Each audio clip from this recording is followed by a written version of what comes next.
If you're a fan of Iron Maiden, especially the stories and the early days, I think you'll find this video interesting. What I found here is an interview with Steve Harris. This was published in June 5th of 1981. And what's interesting about this is not just because it's Steve Harris. These things are always interesting to read, these little interviews that were conducted, but it's the timing of it. So this interview was published in the El Paso Herald Post on June 5th of 1981. And to put this in context, the previous month, during May, they had been on a very short tour of Japan. And the significance of that was that a couple of months later, they would take recordings from that tour and put out an EP that was called Made in Japan. They would release that in September. So 1981 was a pretty big year for Iron Maiden. There was a lot of stuff that happened. I mean, it was February 16th, they put out the album Killers. They went on tour. They're in Japan in May. They do these live recordings. Then we have this interview that was conducted where he talks about that. But then just a couple of months later, they get into September. And this is so interesting. September 10th is the last time Paul Di'Anno plays a live show with Iron Maiden. And then it was September 14th, 4 days later, that they put out the album Made in Japan. And that same month, they of course let Paul Di'Anno go, and they audition Bruce Dickinson, and they hire him almost immediately. And then by March, which is 9 months after they do this interview, they've gone through all of this and they put out Number of the Beast. So it was that period of time from February when they released Killers all the way through the following March when they put out Number of the Beast. Anyways, it was a big deal. A lot of big changes were taking place during that time. And it's interesting to then read these little interviews during these, when you know kind of what's going on, and listening to what somebody like Steve Harris was saying at the time. And so I'm going to share this with you. But before I actually read this interview to you, because you're really going to like this, I want to show you something else. So this was from the Liverpool Echo. And if you're watching this rather than listening to it, you immediately see you can see what this is on the screen. And it is basically it's kind of a cutout of Eddie from the cover of Made in Japan. And this was published on September 15th of 1981. So again, put this in context. This is the day after Made in Japan is released. And listen to this is just a little advertisement for this album. And I love this stuff so much because it's a little bit silly, and it's also kind of interesting what they say in it. So this is the Liverpool Echo, September 15th, 1981. This is on page 2. And it says, "Suffering samurais. That rather hideous creature can only mean one thing: another Iron Maiden release on its way. This time, it's a 12-inch EP to celebrate their return from a 3-month world tour, which saw the group emerge as megastars in Japan.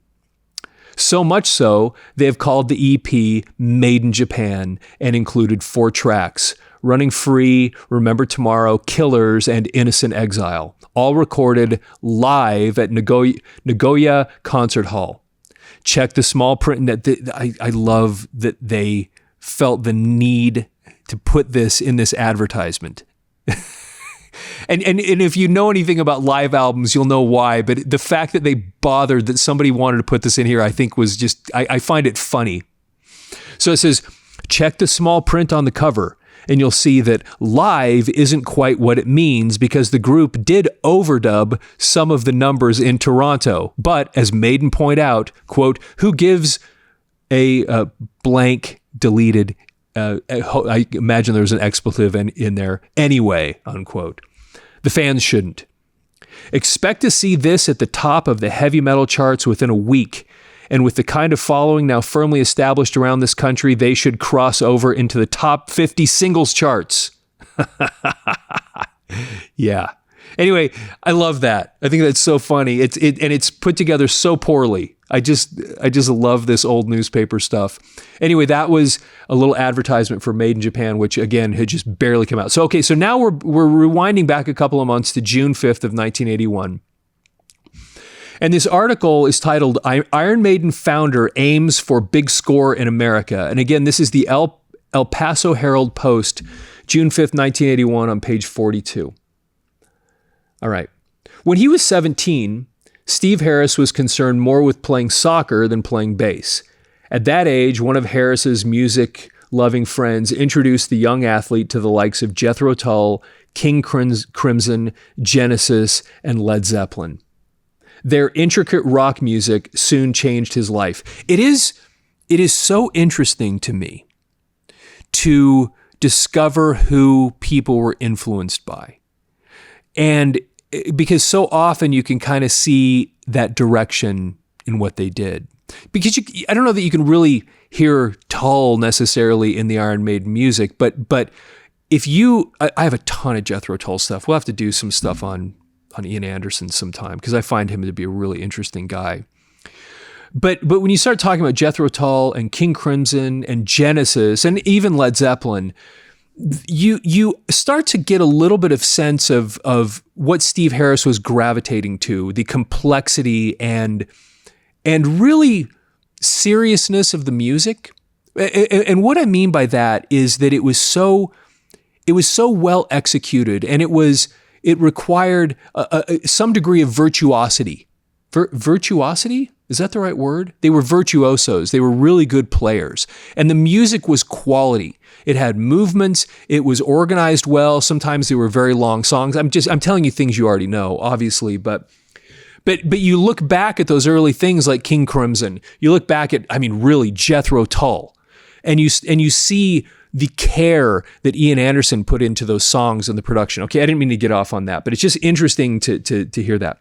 The intricate rock music soon changed his life. Today, at 23, Harris is founder, bassist, and principal songwriter for Iron Maiden, one of several new and successful English hard rock groups deluging the American music market.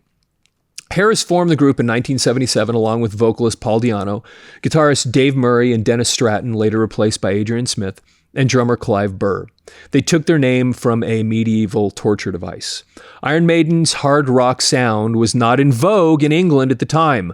Punk and new wave acts were dominant then. And I don't know, I get a little bit of pushback on this, but you look at those pictures of Paul Di'Anno, and then look at pictures of the Sex Pistols at the same time, and he could have been in that band. I mean, he expressed himself to kind of match the time. He really did kind of carry on that. Maybe the rest of the band didn't so much, but he had that kind of young punkish attitude, the way he presented himself. Anyway, you can push back on that if you want to, and maybe I'm wrong, but I've looked at these. I look at pictures of this stuff and I go, man, they're almost interchangeable. The way he was presenting himself. I love Paul Di'Anno. I thought he had such a cool voice and a cool presence. And okay, anyway, in Europe, especially Britain, punk was the thing, he said softly by telephone from Los Angeles, where the band rested after a triumphant debut tour of Japan, in which all 10 shows sold out 3 months in advance. Quote, so new young bands had trouble finding work. We might get a job once a week, if that, unquote. The band found work sporadically, which made it difficult to build an audience. Gradually, as its sound gelled, Iron Maiden earned more bookings. And then he goes on with a quote from Steve Harris. Finally, we got to play the Marquee, which has prestige, he said, referring to the London club that helped break the Rolling Stones and The Who, among many other English acts. We sold out the first time. There were 8 record companies there. Unquote. After 4 years together, Iron Maiden landed a recording contract in Europe with EMI, one of the biggest record labels on the continent. EMI's American cousin, Capitol, assumed North American distribution. Iron Maiden's debut album and subsequent European tour in support of it were successful enough to gain the band headliner status in Europe. But similar fame on American shores has yet to establish itself. Harris hopes the current tour and new album Killers will change all that. Quote, we're really pleased with it, he said of the new album. The first time we went in the studio to record the debut LP, we had to get everything down on tape. Some things didn't come off as well as they could have. We had to prove ourselves on the first one. Now we're more settled when we put a number together. We're more relaxed, unquote. Producer Martin Birch is one reason Iron Maiden was more relaxed. His years of hard rock production experience includes the likes of Deep Purple among the luminaries. Yeah, Martin Birch, we've talked about him on this channel before, and obviously he was a big deal. We need to do a show where we just go through Martin Birch, maybe a series where we go through Martin Birch albums. If you'd be interested in that, let me know, because it would be really fascinating to kind of go through and do a little study on all the things that he did. Let's see. We thought he'd be one of those big producers who tells you to do this and do that, he said. But instead, he said, this is your album, do your own thing, do what comes naturally. As a concert headliner, Iron Maiden normally performs a 90-minute set, but its first American tour, which began Wednesday in Las Vegas, calls for a support role in advance of groups such as Judas Priest, the headline act during Iron Maiden's string of Texas dates. Again, if you saw any of these things, please let us know about it. Put it in the notes. We're going to, sometime in the next few months, we have so many great comments in some of these videos where people talk about the concerts they've been to, that I think we're going to make some videos where we read the concert stories, because they're so cool. Quote, "It's a big change," Harris said. "We're used to 90 minutes. When you cut the set to 45, it's not so bad, but 30 minutes is crazy. Some of our songs are 7 and 8 minutes long," unquote. The group is anxious to play before American audiences. "We don't know what to expect," he said, "but we have nothing to lose and everything to gain. We're confident. We don't know how the audiences will react. We're just going to try and convince them," unquote. Touring has forced him to neglect soccer. He once played for his favorite team, the Westham Hammers, and mentions them on the band's album covers. But Steve Harris would rather kick around bass notes instead of soccer balls. And that's the end of that article. I hope you enjoy this stuff. And I think that's it's so fascinating looking at the context of these discussions and knowing this is right after they played the Made in Japan shows. And this is just a couple of months before Di'Anno's gone and Bruce is in. And knowing as you listen to that he's got to be thinking at that point, there's a really good chance we're going to have to move on and get a new singer. You know, I imagine that at this moment, as he's saying this stuff, he's thinking of the tumult in the situation and looking forward to what's going to have to happen, and a little bit of the unknown of the tour coming up, and then the unknown of what are we going to do with this current situation, which is getting challenging. Anyway, I hope you enjoyed that stuff. Please follow the channel, like the video, leave your comments if you saw these concerts, what you think about these videos that we do here. If any of that stuff, if you remember any of these things that he's talking about, we'd love to hear about that. And of course, with that, have yourself a fantastic day.